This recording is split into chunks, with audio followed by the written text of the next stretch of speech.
Ladies and gentlemen, theys and thems, my name is Chase. Today's word of reflection for UU Lent is intention. When it comes to liberation theology, it calls us to be intentional in pretty much every single aspect of living a religious life or uh, running a community with our governance, with the way we're interpreting certain things, the way we're making calls to action. We have to be intentional in all of these multifaceted and different aspects of religious and congregational and just community life in general. I'll tell a brief anecdote on how I've seen this played out. At one of the congregations I was a member of, we got a new minister, and one of the first things that they wanted to change, with of course approval of the board, was changing our email list from being called an e-blast to an e-bloom. The word blast can seem a bit violent, while the word bloom seems to be more of a nourishing and of a growth.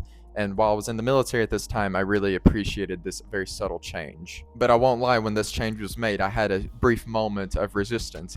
Nobody likes change. Change requires a little bit of discernment and comfortability with the uncertainty, even with these small, minute words. But these words have a big difference. Because of this small change, I began to re-examine other forms of language that I use that maybe it could be a better word for. For example, the term fight for justice. I usually prefer to say struggle for justice. By examining our thoughts, words, and deeds, we can be better intentional on how to be more loving and accepting in an ever-changing world. Thank you for watching, and leave a comment on what intentional means to you.